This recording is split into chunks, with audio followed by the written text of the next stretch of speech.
Today we will learn about the convergence of sequence.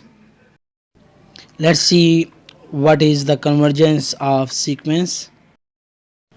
Let Sn be a given sequence.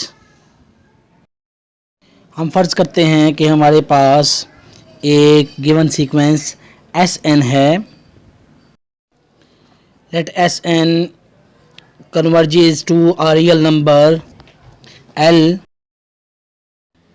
if for every epsilon greater than 0 there exists a natural number n such that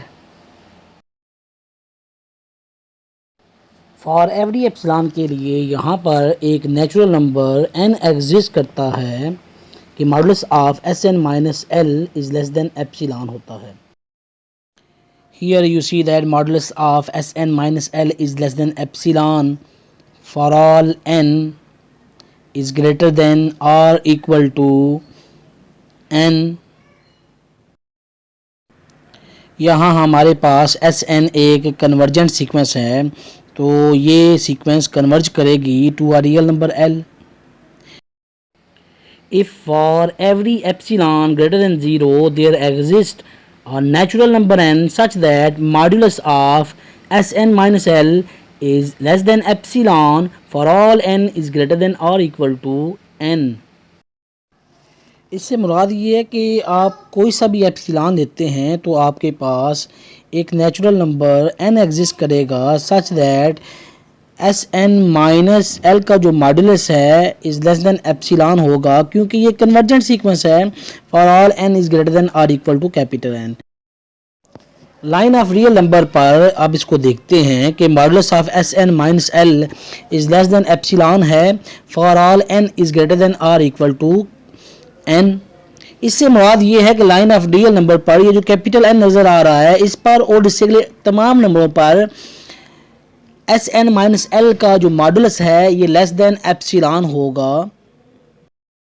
इस तरह ये जो sequence है ये converge करती है to the limit L, यानी कि सीक्वेंस की जो तमाम टर्म है n पर और इससे अगले तमाम नंबरों पर L की तरफ अप्रोच करती हैं.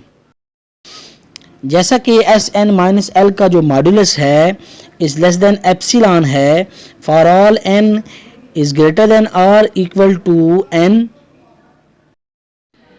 इससे मुराद ये है कि Sn माइनस L जो है is greater than minus epsilon है और लेस देन प्लस एप्सिलॉन है for all n is greater than और equal to n. Adding L in this inequality, we get Sn is greater than L minus epsilon and less than L plus epsilon for all n is greater than or equal to capital N. Sequence की जो term है n और से अगले नंबरों पर L पर approach करती हैं, तो L में से एप्सिलॉन माइनस करें और L में एप्सिलॉन प्लस करें और ये एक ओपन इंटरवल बना लें. ये L की नेबरहुड कहलाएगा, क्योंकि सीक्वेंस की जो टर्म्स हैं n और n से अगले नंबरों पर वो L के पास पास लाई करेंगी, यानी कि लिमिट को अप्रोच करेंगी. इसका मतलब ये हुआ कि n और इससे अगले तमाम नंबरों पर सीक्वेंस की जो टर्म है ये अप्रोच करेंगी लिमिट की तरफ, L की तरफ. इस तरह n और इससे अगले तमाम नंबरों पर जो सीक्वेंस की टर्म्स हैं ये L की नेबरहुड में लाई करेंगी. इस तरह n और इससे अगले तमाम नंबरों पर सीक्वेंस की जो टर्म है ये L की तरफ अप्रोच कर रही हैं, क्योंकि जो मॉडुलस Sn माइनस L है ये लेस देन एप्सिलॉन है for all n is greater than और इक्वल टू कैपिटल N. इस तरह आपने देखा कि L की नेबरहुड में सीक्वेंस की जो टर्म्स हैं वो लाई कर रही हैं और L की तरफ अप्रोच कर रही हैं for all n is greater than और equal to capital N. Like and subscribe my YouTube channel to get more videos on mathematics.